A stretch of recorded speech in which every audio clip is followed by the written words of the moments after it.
Hello everyone, how you guys doing? It's another episode on the Lauretta show. My name is Lauretta.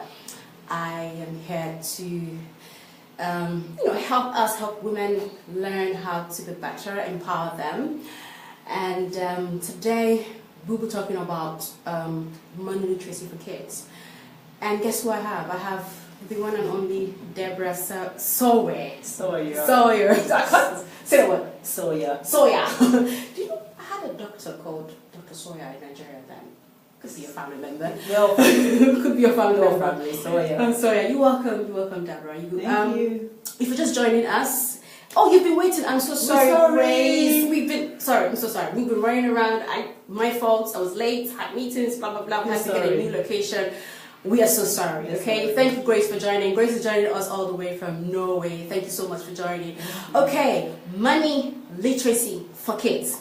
Now, I told you guys a story. 2-3 weeks ago, my daughters came up to me and said I should pay them all the money I was owing them. And because the second one, her birthday was in January, and the first one, her birthday was in April. So birthdays, we Africans, we get people to give them money, give them stuff like that. And I never knew my kids were. My daughter was keeping the record. She wasn't actually keeping the record, but when I told her to tell me how much, she went in and said, right, and I was surprised that she could remember every single thing, her sister. And and I saw your comments under that post, and all that, and I thought, what the hell is money literacy? I mean, what's she talking about? What's she talking about money literacy? So I thought, okay, maybe I'll pay them back some, because I'm not paying them all. I'm their mother, I take care of them. I pay their bills, I pay for where they live and all that. I'm not paying all. But I thought maybe we could gain from this, I could learn from your money literacy, because I meant to understand you have a book. Yes. Yeah, and what's the name of the book? The name of the book is called Play Your Cards Right. Play Your Cards Right. Okay, I'm sorry guys, I have not introduced. I'm going to introduce Deborah. So Deborah, please introduce yourself before we get into Hello everyone. Thank you, Lauretta, for having me. Thank you very much. I am very, very humbled and honored to be here this afternoon. Yeah. My name is Deborah Lawal. Deborah Lawal is my married name, so most of you know that. My maiden name is Deborah Sawyerr, so I go by my maiden name because I never changed it. Oh, you never changed them. Okay. So my name is Deborah Sawyerr, and I am your money literacy educator for children. So I teach children about how they can be better with money.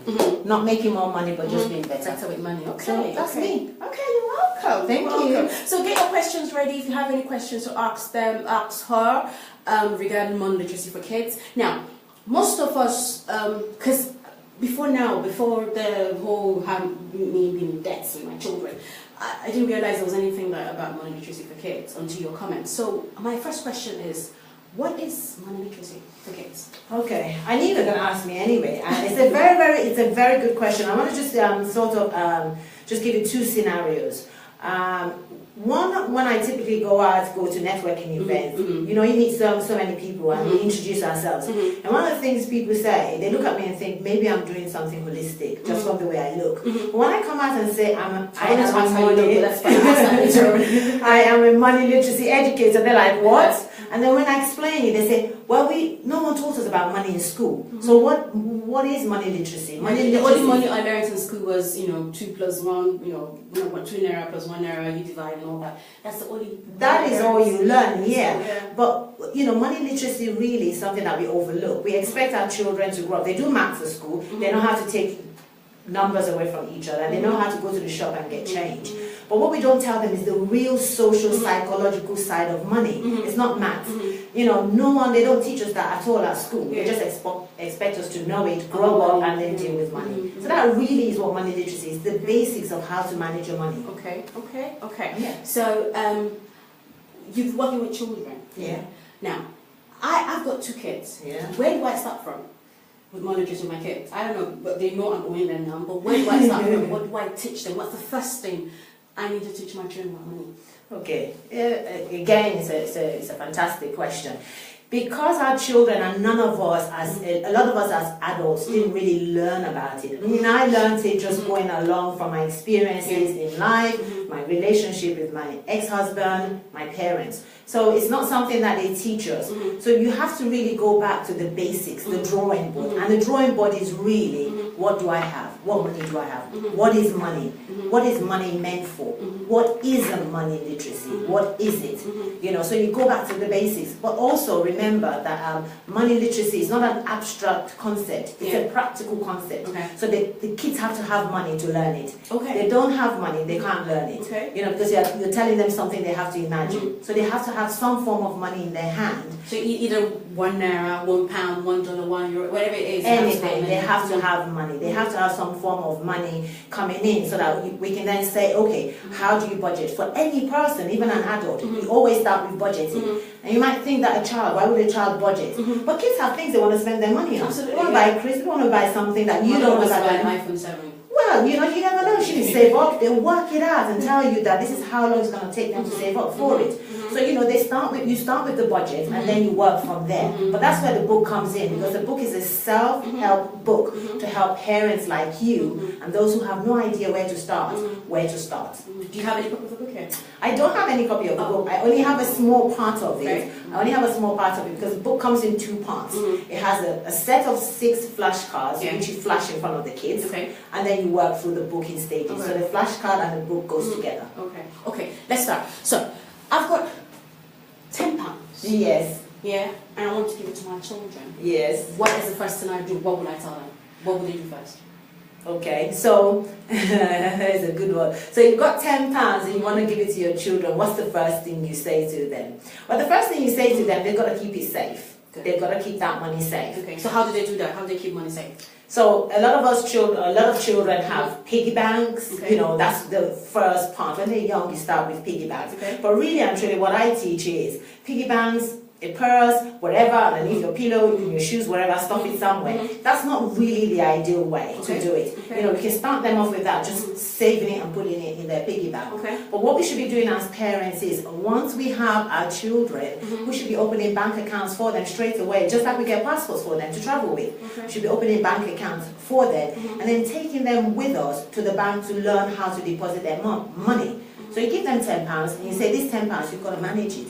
You need it for this. What do you want to get? You want this, you want this, you want this. Some of it has to go in your bank account. Some of it, if you believe in giving, some of it has to go towards your tithe offering. If you want to give some to charity, some of it has to go to that. The rest of it, you use it to buy things for what you want. Okay.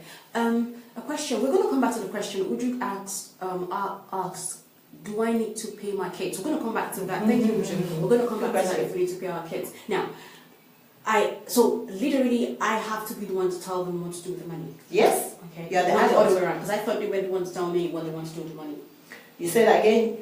No, I literally have to tell them what to do with the money. Yeah. But I thought that they would have, you know, their own things they want to buy. I mean, things they want to buy with money. So wouldn't I put that into consideration? It has to be what I want them to get. No, you have to work together. It's all about negotiation, isn't it, when it comes to money, when it comes to our children. It meant many things. I mean, you know, when you go out, it's your money ultimately. Remember, it is your money that you're giving them, literally. They're working for it, but it's your money. So you should have some control over it. So when they go out, when you're spending your own money you have in your pocket, you don't just let them go wild and say, I want that, I want that, I want that. So you still need to rein it in and say, hey, this is your money, but we have to sit down and talk about how you spend it. And as they get older, and they learn more about money literacy, they already sourced it out that you may not even need to get involved anymore in terms of how they spend it. But to start off with, you do need to guide them, because that's what our responsibilities are as parents. We have to guide our children. So what are the tips you give me if I want to guide my children regarding money literacy? What are the basic things I need to know?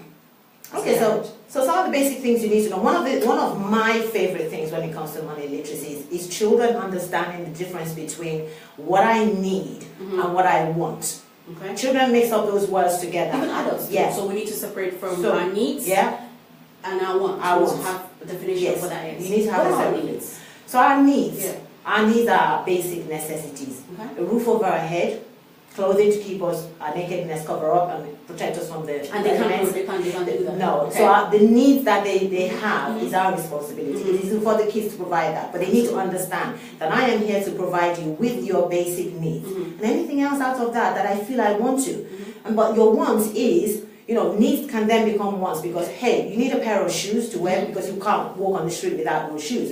But then when your kid says, I need 10 more pairs of shoes in different color of the same make, that's no longer a need. That's number one. So you need to be able to differentiate between the two, so they understand. So therefore, once they understand that concept, as they grow up as well. Remember, Rome wasn't built in a day. We didn't learn to read and write in primary 1, you know, straight away. Okay, so it's the same concept. It's a process. Okay. Would you ask, do I need to pay my kids? Let's answer that and move it to other questions. Yeah, do you need to pay your kids? If your kids want to learn about money, you do need to pay them. You need to give them money for doing something. You don't have to pay them for doing nothing. I don't believe in giving up your... So I have a scenario where I ask my daughter to clear up her room. Her room, she cleans up herself. That's her bedroom. I don't need to pay her for doing that. No, that's her mess. You are talking about chores around the home, okay? You load up the dishwasher. We all ate. Load up the dishwasher. We've got clothes to wash as a family. You load up. I have a list of chores in my house that my kids drew up. I didn't draw it up. I asked them to go and draw it up. Okay. You know? So we need to ask them to draw up. Yes. Ask them to draw it up and again work with them. But if your kids want to learn about money literacy, you do have to give them real money. Otherwise, you just be saying, oh, so you remember how £5 and then you take £2 and take 2 naira out of it and then take 50 kobo. They can't see it. They actually need the money there. So what actually can my child do without being my child for now? What kind of thing we should do? The classic ones at home is loading up a dishwasher. Okay. That's the classic one. That's our plates. Should I pay her for doing that? Yes, that's all of your plates. Because how are you going to teach her? If you don't give her some money, the only other thing you're going to do is give her pocket money, which she's not going to value anyway. So give her something, make it worth her while. Make it worth her while. Let her understand the concept of getting money. It doesn't have to be a huge amount. She doesn't have to even load up the whole dishwasher, but give her something. Clean out the dustbin, empty out the dustbin, you know, something. My kids have something, and they don't always do it. They're not always in the mood. Sometimes they're tired, and I'll do it. But it's just for us to get them. And the money is a motivation. The money is a motivation. Yeah, but isn't that teaching the kid that for you to do something you have to be paid? Because that doesn't work most times. It doesn't work like that in real life. In reality, isn't that teaching them something differently from what really happens? You have to get paid. You have to get paid. We all have to live. We all need money. Let's be honest. But if you're taking out the trash. If you're living on your own, you would do that, and nobody's going to pay you for that. So if I pay my daughter for taking out the trash, isn't that contradicting what really happens in reality when she grows up? I don't think so. I don't think so, because the reason, again, you have to sit your children down and tell them why you're doing it. Not just saying, hey, I'm going to be paying for that. Why am I giving you money? Why do I want to pay you for this? It's because I want to teach you the value of money. If I don't pay you for it, if I don't give you something for it, then you won't understand the value. You want them to grow up to become independent. At some stage when they get older, they will do their own. They're not, who's going to pay them? No one's going to pay them. But again, you're teaching them two things. They can load up a dishwasher. They know how to operate a dishwasher. You give them a little change in their pocket. When they get older, they won't be useless. They won't be another. I'm teaching them to be responsible, and I'm teaching them to always work to get paid. You have to work hard, work your fingers, and get something for it.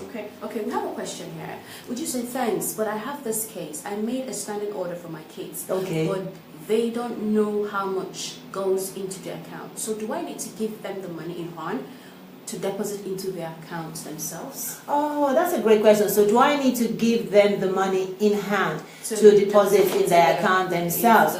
Okay, so Uju, the money that you're putting into your children's account by standing order is your gift to your children. That is, I do the same too. I've been putting money in so many different accounts for my children for years since they were born. It has nothing to do with start that. So one point is that you need to start putting money into an account for your kids. It doesn't matter how much it is. It might be 1,000 naira, it might be 1,000 pounds, whatever it is. Make sure you put something there. And that's something I haven't been doing, but I will start. Yeah. So what you're doing, Uju, continue with the deposit. It's nothing to do with the deposit. That is your gift to your children. What we're talking about here is giving them small amounts of money for them just to understand and learn. You can put in all that money, they're not learning anything from it. All they know is they've got a lot of money in their account. Okay. So, but her question was, she wants to know if she should give it to them cash to go themselves. And put that in bank. We should ask how old are the kids, I think. Yeah, you ask how old the kids are. So again, maybe this will make more sense to you, Uju.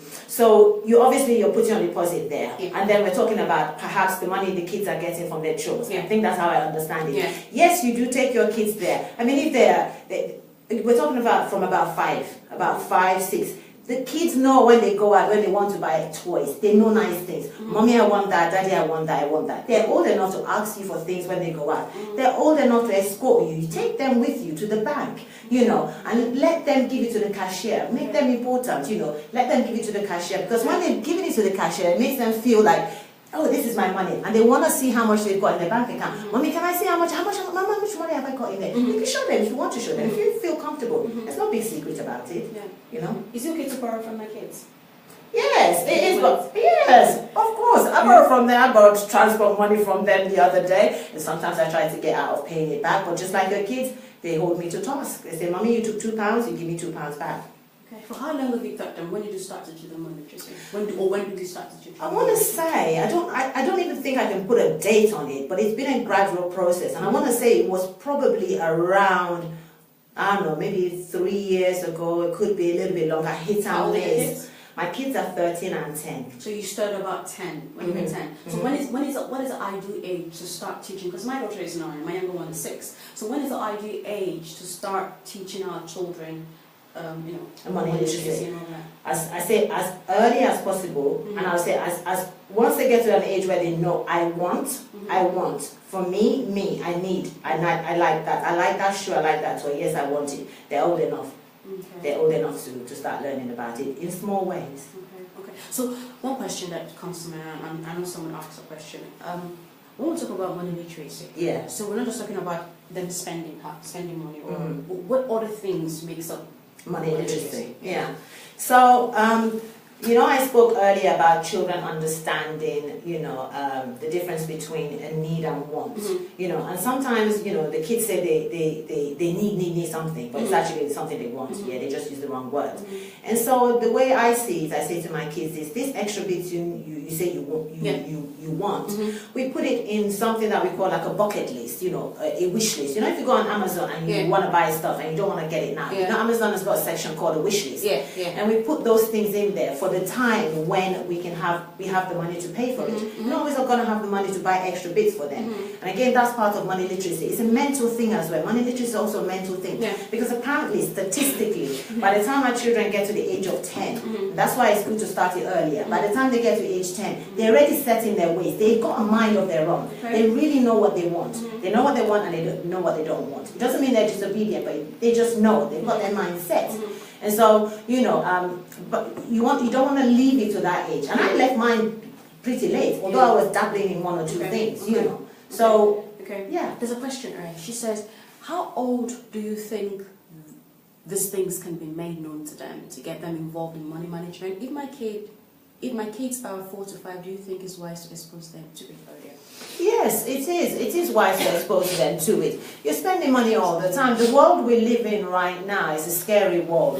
Let me say it this way. Let me give you a really sort of visual image as to what could potentially happen if we don't start them young. So we spend so much money on our kids, giving them an education. They want to be, let's say, a basketball player or football player. We take them to training all the time. We spend all this money, and then they get to a stage they start becoming really famous. They start making all this money and they have no idea, no one has taught them how to manage money. So then we've seen so many, you know, great sports women, film stars, artists who have fallen from glory because they've lost all their money. And it's just a lot of things. You're saying that a lot of things because they haven't learned. They haven't learned, because they've lost their money, because they don't know how to manage their money. It's not always the case for every single case, but they've lost their money because they don't know how to manage it. And they employ people around them who are also leading them the wrong way. So there's nothing wrong with teaching your kids from a young age. It's not a bad thing. Money is real. We're spending all the time. That's why it's here. Money is to be spent, but it's also to be saved and invested as well. You know. Samantha, happy birthday today, Samantha. Hey, Samantha. She's our director and producer for this last stuff I did. Okay. She said if kids are paid at home to carry out chores, might this not also breed a sense of entitlement for each time they carry out home chores? Entitlement for every time they carry out home chores. That is why you need to sit down. I see your point, Samantha, totally. And you guys are asking some fabulous questions as well. Okay. You want to come back? Yeah. Return? Okay. All right. So No, because again, as Lauretta asked me a minute ago, you will sit down with your children and say, these are the chores that we're going to draw up in the house. There are going to be certain things, as the parent, you can say, for this one, I'm not paying you, you have to do it. You know, my kids don't get paid for everything. Sometimes, you know, on the chore list, when the summer comes and the garden's overgrown, I say, if they help me pack it up, I'll give them something for it. I wake up in the morning and I say, today, I don't actually think I should give you anything for it, because there's a lot of work that needs to be done. So you're trying to balance it. Yeah, you have to, you know, so you just sit down with them. It's not rocket science. It's just you as the adult, you're still in control. But sit down, work with them, have some sort of discussion with them. This is what I'm going to pay you for. Your room, you don't get paid to clean your room. It's your mess. You made the mess, clean your mess. If I ask you to come and take a plate from me and put it over there, that's a kind of chore. But I'm not going to pay you for that. No. Okay. Now, in the whole money management or money literacy, how, I'm going to ask you, I must have asked this question before.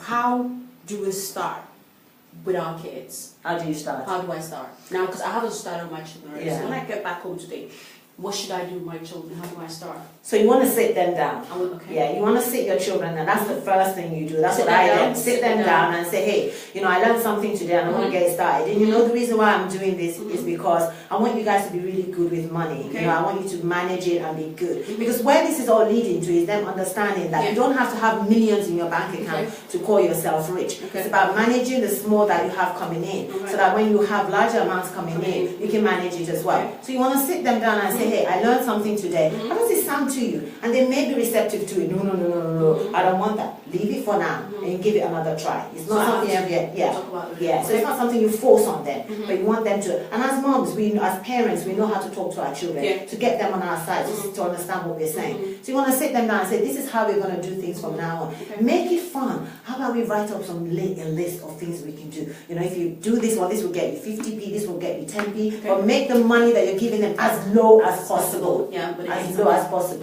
And pay them when they do the work as well. Don't tell them, oh, yeah, I'll give you tomorrow. Pay, because it's a sense of, you're creating a sense of integrity as well with your children. So you're going to do something, do it. Another question.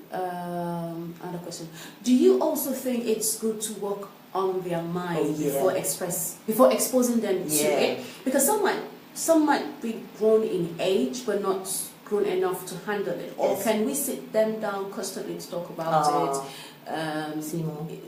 Talk about before engaging them. That's a fabulous question, and I think I mentioned that a minute ago. And if you look at some of my posts on Facebook, I do say that mindset. What's your name on Facebook?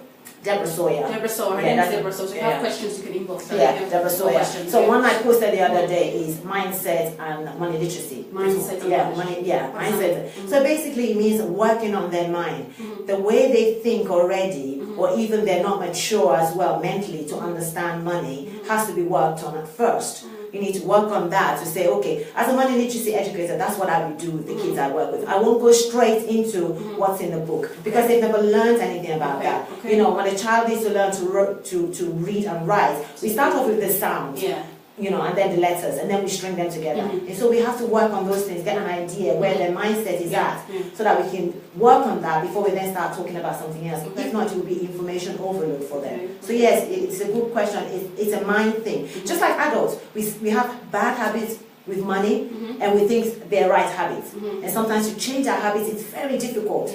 So, but if you capture kids early, it's okay. You know, we've got a good chance. So it's very important to get the kids early. Teach them about money early. It's good. And teach them how to be good money managers. Because now that brings me to my question. How do I manage my money? How do a young child manage my money? Because she's got the money now, I've paid her, and she's got, let's say, £10 or 10 naira, whatever it is, and she wants to buy something. And I've differentiated from, I've told her what her needs and wants are. But it's not all the time that you buy your wants. It's not all the time you buy your needs. So what do I say to my child who wants to buy a want, but I don't think this is a way to buy the wants now? So what do I do? Because she's got the money, it's her money. So what do I do? Okay, so again, it's all part of the whole process. As parents, we are there to guide them the right way. Yes, it's her money. It's the money. You can easily withdraw the money if you want it. You you can stop it. She's got the money now and she's adamant she wants to get something and you are not in support of it, then she makes a decision or he makes a decision. Do you want to continue doing, you want to continue to make this money or not? You have to have boundaries. We have to discipline our children the right way, you know, so they can't just willy-nilly go out and just be buying whatever they want. You know, that's not the way it goes. But they have their money, and the starting point when I said to you earlier is budgeting. They have to split. This is how much I'm going to put away in my bank. This is how much I have to spend. Play around with, spend, go to the shop, buy whatever I want. Or I'm going to keep it and keep accumulating that percentage I have until I have enough to buy my iPhone 10. Okay, so iPhone 10. Now, this brings my next question. How long should I let them save before they want to spend? Should I let them save for a month or 2 months? Should I, you know, teach them to save for a longer period or a shorter period? What really? Well, how long should they accumulate the money before they start spending? There's no real right or wrong answer with it. I think when you're starting them off, I wouldn't suggest you leave it for too long. Let them have some fun and enjoy it, so that they can enjoy, you know, when they say enjoy the fruit of your labor. You know, they've done a little bit of work, let them have fun with it. So, you know, if you're going to pay them on a weekly basis or at the end of the week, that's ideally how you should do it when they're younger, pay them at the end of the week. Then, you know, at the end of the month, we have a treat day at the end of the month in my house. So at the end of the month is where they can take bits of their money, go to the bank. I will also treat them out of my own money, because they've been good. Then they will also get a treat out of their own money, what they want. Some months they say we don't feel like spending money. So this month they said, Mom, we don't want to spend our money because our auntie's having a birthday next month. So me and my sister are accumulating some of our money. We're going to buy gift cards for auntie. So that's their decision. It's not up to me. What you could done always up and said, how do you help to materialize their dreams into money? And what connection is money management and materializing their dreams? Okay, so the first part of it, I don't think I'll be able to answer it right now. That's a more in-depth question. Materialize their dream into money. I don't even think it's like them having a talent, and I think it means if a child has a talent, as a singing talent, or, you know, how do you monetize the talent? I think that's what the question is. How do you? That one is. I think that one will be for another day for me to answer. Or maybe answer it when I'll have a think about it. I'll have a think about it because it's not necessarily part of money literacy for kids. I think how you're going to monetize your child's gift is first of all you need to understand. If I can help with that, you need to understand what your child's talents are. Now, I know my first daughter loves to art, and I'm trying to get her opportunities to art, and I'm just a surprise. She's in a movie, surprise coming up. So now I'm trying to expose her to that. First, you have to train her. She has to maybe go to a film school. If she wants to be a dancing school. She wants to be like my first daughter. Also, she wants to be a photographer. So I got her a camera. She has a camera. Most of the pictures I take online, most of the pictures I post on Facebook, those pictures, those professional pictures, were taken by my daughter. So I think for you to monetize your child's dream is first you need to understand what your child's dream, your children's dreams are. Then you train them, because I strongly believe we all need training, and you train them to, then expose them, start networking, so you can get them opportunities to express themselves in whatever it is they want to do. Then the monetizing come, because you can't. Monetizing is like Z. You have to do the ABC, which is understand what their dreams are, and train them, network for them, and then when they start making the money, before they start making the money, you introduce money literacy, so that when the money comes, and that's what she's saying, you start now, even before that their dreams comes through. You start now to teach them money literacy. So when they start making money from their dreams, maybe playing football, like she said, they have an idea of how to spend their money, how to manage their money, and all be good money managers, because mommy or daddy has taught us how to be a better money manager. I think you have to first understand your child's dreams and train them. Then you take it from there. And I just wanted to add very quickly. I'm glad you mentioned, your daughter being talented in certain areas. My oldest daughter is 13, wants to be an architect, but she's very good with creative writing, and she's good artistically, but she's good with creative writing. And she has all this work she's done at school just for creative writing. And the teachers have said it's really, really, really good. So I said to her, how do you fancy having a book?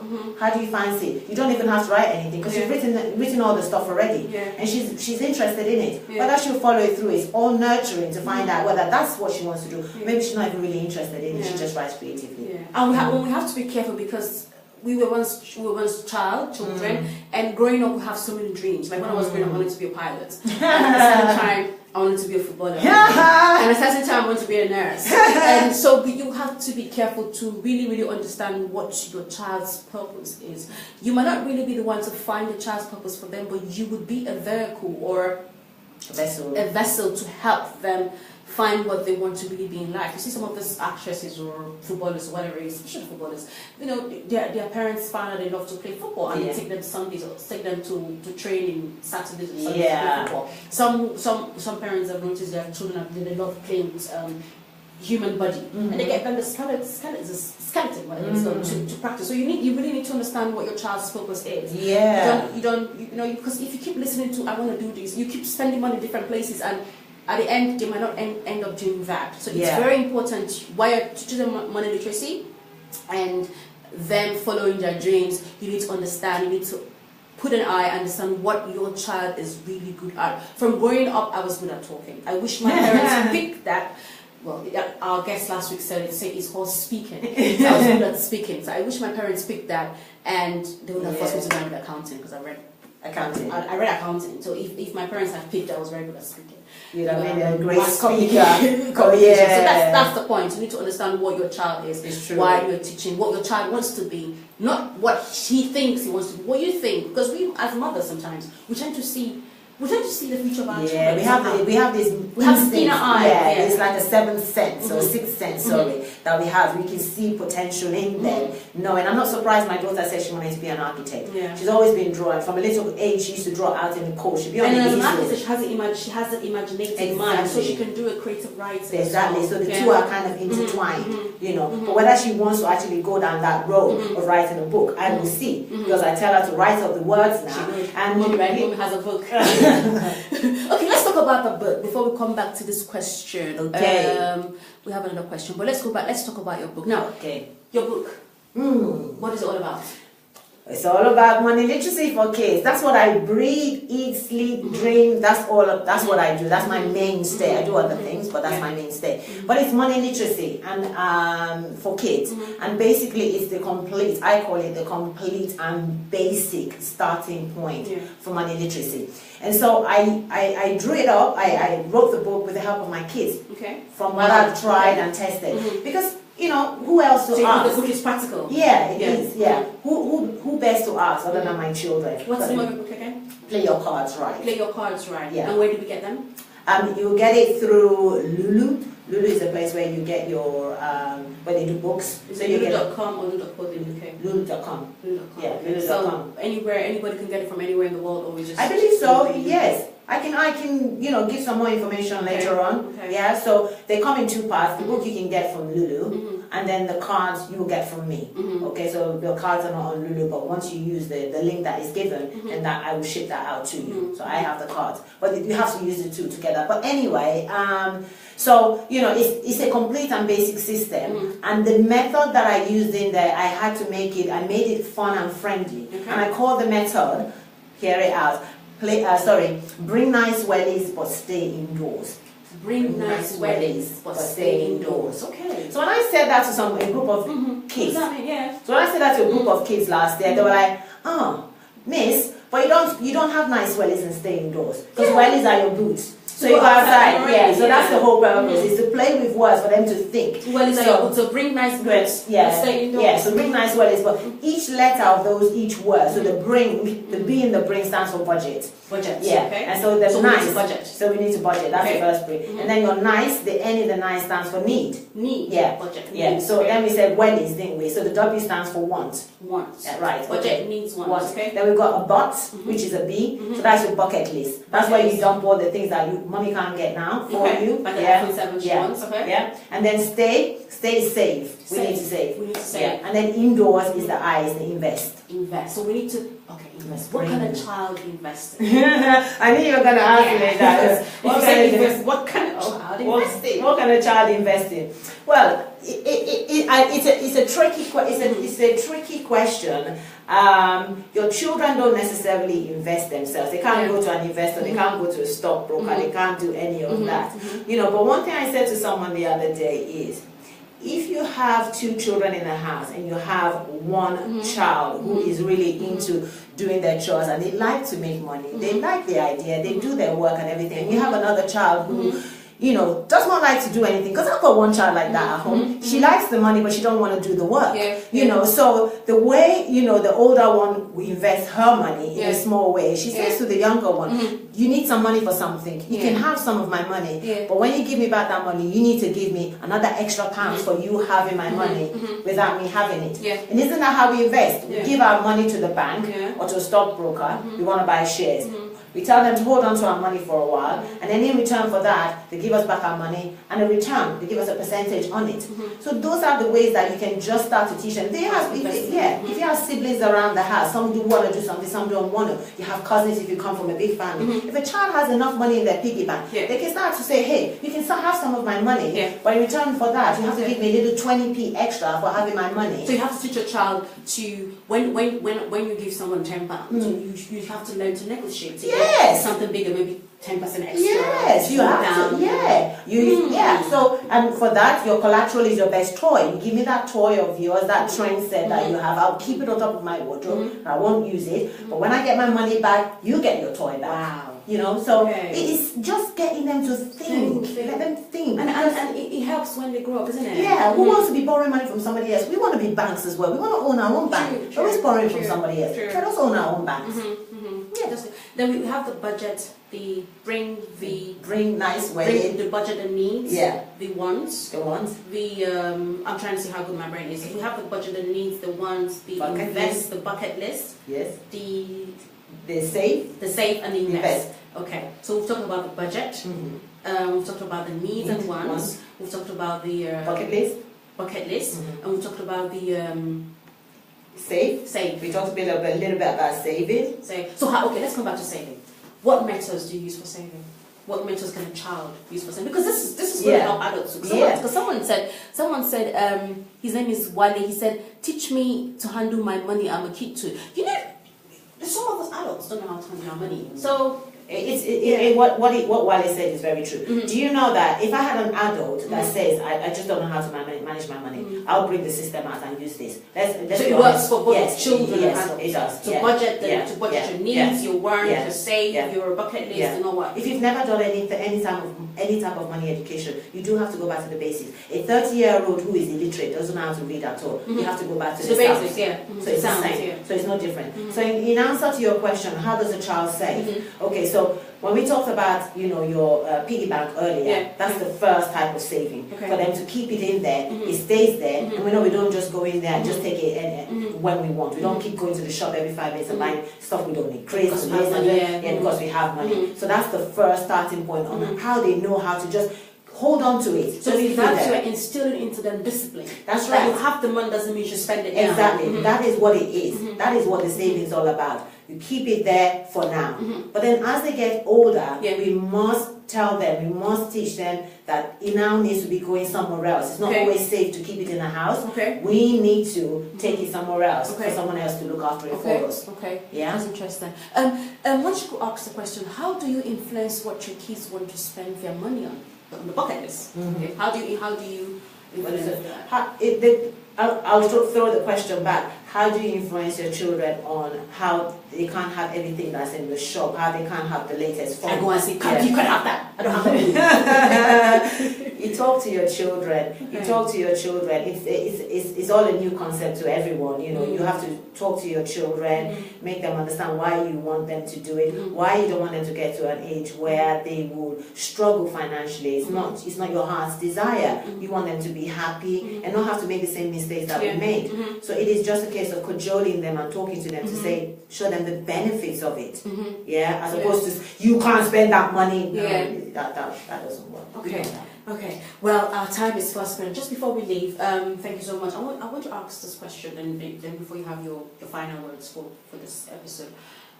I know we've talked about so many things. Money, but what are the benefits of money literacy for kids? What do I go back? What should motivate me to go and speak to my children about money literacy?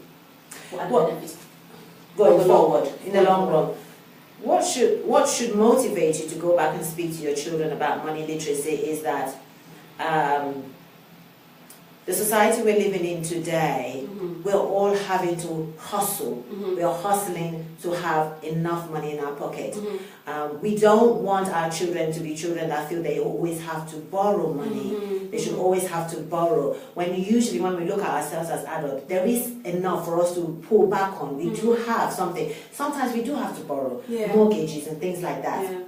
You know, but we don't want our children to have to be borrowed. We don't want to bring them up in that way for them to think that that's the only option they have to borrow. If we teach them now, they know that they can manage what they have. We don't also want them to become students where they end up with so many huge debts that will cause them health problems, depression, suicide. It all happens. It's reality. I've been a student. A lot of us have been students before university students, and it's scary. You know, we don't want them to become apprentices where they're making earning and learning, but they have no clue about how they're going to spend their money.